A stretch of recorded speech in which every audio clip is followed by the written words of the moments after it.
Hi പ്രിയമുള്ള സുഹൃത്തുക്കളെ, Tirurangadi Pokker Sahib memorial orphanage കോളേജിൽ മുഖം മറച്ച് ഒരു വിഭാഗം വിദ്യാർത്ഥികൾ പരീക്ഷ എഴുതാൻ എത്തിയത് വലിയ രൂപത്തിൽ വിവാദമായി. കഴിഞ്ഞ വെള്ളിയാഴ്ച നടന്ന പരീക്ഷയിലാണ് 40ഓളം വിദ്യാർത്ഥിനികൾ മുഖം മറച്ച് പരീക്ഷ എഴുതാൻ എത്തിയത്. പ്രിൻസിപ്പൽ ഡോക്ടർ കെ അസീസ് ആണ് ഇത് തടയുന്നത്. കാലിക്കറ്റ് സർവകലാശാലയുടെ വിദൂര വിദ്യാഭ്യാസ കേന്ദ്രങ്ങളിൽ ഒന്നാണ് തിരൂരങ്ങാടി മുസ്ലിം ഓർഫനേജ് കമ്മിറ്റിയുടെ കീഴിലുള്ള PSMO കോളേജ്. ഇവിടെ വിദ്യാർത്ഥികൾക്ക് യൂണിഫോം ഉണ്ട്. എന്നാൽ BA പൊളിറ്റിക്കൽ സയൻസ് 3ാം വർഷ പരീക്ഷ എഴുതാനെത്തിയ വെള്ളിമുക്ക് ക്രസന്റ് SNEC ക്യാമ്പസിലെ വിദ്യാർത്ഥിനികളാണ് യൂണിഫോമിന് പകരം നിക്കാബ് ധരിച്ചെത്തിയത്. ഇത് കോളേജിൽ അനുവദനീയമല്ല എന്ന് പ്രിൻസിപ്പൽ അറിയിച്ചു. ഇതിനെതിരെ SKSSF അടക്കമുള്ള സംഘടനകളാണ് രംഗത്ത് വന്നത്. നിക്കാബ് നിരോധനം റദ്ദാക്കിയിട്ടില്ലെങ്കിൽ പ്രക്ഷോഭവുമായി രംഗത്ത് വരുമെന്നാണ് മുസ്ലിം സംഘടനകളുടെ പ്രഖ്യാപനം. എന്നാൽ വിവാദം അനാവശ്യമാണെന്നും കോളേജിൽ മുസ്ലിം പെൺകുട്ടികൾ ഹിജാബ് ധരിക്കുന്നതിന് തടസ്സമില്ലെന്നും പ്രിൻസിപ്പൽ വ്യക്തമാക്കി. മുഖം പൂർണ്ണമായി മറച്ച് പ്രവേശിക്കുന്നതിനാണ് തടസ്സം. കുട്ടികളെ തിരിച്ചറിയാനാണ് മുഖാവരണം. അത് പാടില്ല എന്നാണ് പറഞ്ഞത് എന്ന് ഡോക്ടർ അസീസ് പ്രിൻസിപ്പൽ ആവർത്തിച്ചു. പർദ്ദ ധരിക്കാം, മുഖമക്കന ധരിക്കാം, പക്ഷേ നിക്കാബ് ഉണ്ടല്ലോ, ആകെ മൂടുന്ന, മുഖം മറയ്ക്കുന്ന, ഐഡന്റിറ്റിയെ മറയ്ക്കുന്ന, അത് പറ്റില്ല. പരീക്ഷ എഴുതാമല്ലോ, ഇപ്പോൾ ആൾമാറാട്ടം നടത്തി. ഇതിനകത്ത് ഹെഡ്സെറ്റോ മറ്റെന്തെങ്കിലുമൊക്കെ വെച്ചിട്ടോ വന്നിരുന്ന് എഴുതാമല്ലോ, എന്തെല്ലാം കാര്യങ്ങൾ ചെയ്യാം. അത് പറ്റില്ലെന്നാ പറഞ്ഞേ. അതേസമയം കാലിക്കറ്റ് സർവകലാശാലയ്ക്ക് കീഴിലെ ക്യാമ്പസുകളിലും പരീക്ഷാ ഹാളുകളിലും വിദ്യാർത്ഥികൾക്ക് ധരിക്കാവുന്ന വസ്ത്രം സംബന്ധിച്ച് വ്യവസ്ഥ രൂപീകരിക്കണമെന്നാവശ്യപ്പെട്ട് സിൻഡിക്കേറ്റ് അംഗം AK Anuraj vice chancellor doctor P രവീന്ദ്രന് കത്ത് നൽകി. മുഖം കാണാതിരുന്നാൽ വിദ്യാർത്ഥികളെ തിരിച്ചറിയാൻ സാധിക്കില്ലെന്നും അത് ആൾമാറാട്ടത്തിനും പരീക്ഷാ ക്രമക്കേടുകൾക്കും അവസരമൊരുക്കുമെന്നും കത്തിൽ ചൂണ്ടിക്കാണിച്ചു. മുഖം മറച്ചിട്ടുള്ള വസ്ത്രങ്ങൾ പാടില്ല എന്ന നിർദ്ദേശം സർവകലാശാല പുറത്തിറക്കുന്നത് എല്ലാ കോളേജുകൾക്കും സഹായകമാകുമെന്നും കത്തിൽ വ്യക്തമാക്കുന്നുണ്ട്. ഇതിനു മുമ്പ് വലിയ രൂപത്തിൽ ഒരു വിവാദം 2-3 ദിവസം മുമ്പ് നടന്നിരുന്നു. ഇതുപോലെ തന്നെ 35 കുട്ടികൾ ഇതേപോലെ PSMO കോളേജിൽ പരീക്ഷ എഴുതാൻ വേണ്ടിയിട്ട് എത്തുന്നു. അപ്പോൾ ഇൻവിജിലേറ്റർ ഇവരെ പിടിക്കുന്നു, മുഖം മൂടിയിരിക്കുന്നു, അത് പറ്റില്ല എന്ന് പറഞ്ഞു. അങ്ങനെ അവരെ എക്സാമിൻ ഹാളിൽ കൊണ്ടുപോയി മുഖമക്കന ഊരി വെച്ച് സാധാരണഗതിയിൽ പർദ്ദയും അക്കനയും ഇട്ട് അവർ പരീക്ഷ എഴുതുന്നു. 35 കുട്ടികൾ.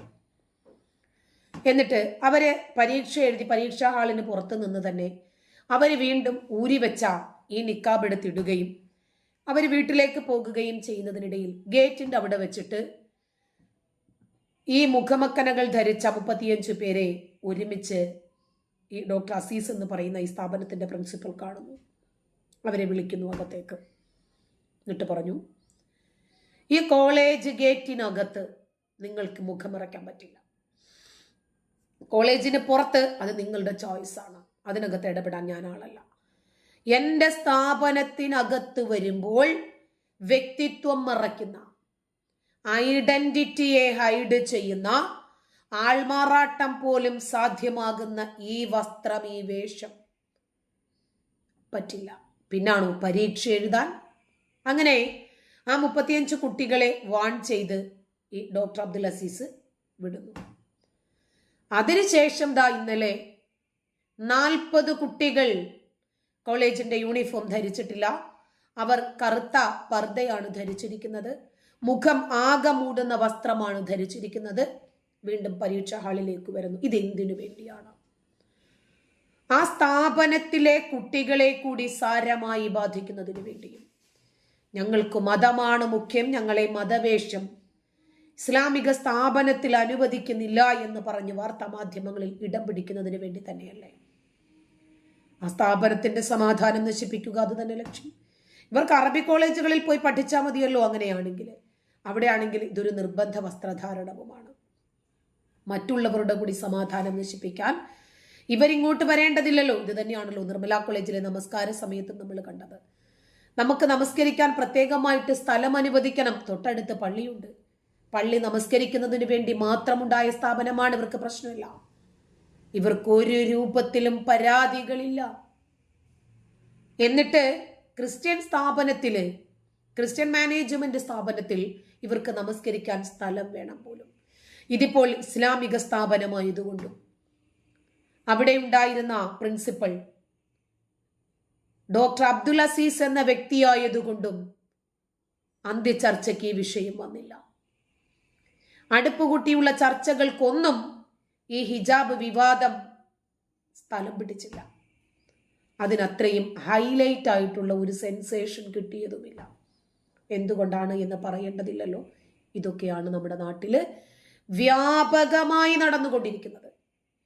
ഇതിനെ എതിർത്ത് പോയാൽ നമ്മൾ വർഗീയവാദിയായി മാറും. ഇനി ആ വർഗീയവാദത്തിന്റെ കുപ്പായം ഇടാൻ തന്നെ തയ്യാറായി രംഗത്തിറങ്ങിയാൽ പറയാനില്ല പിന്നെ എന്താണ് സംഭവിക്കുന്നതെന്ന്.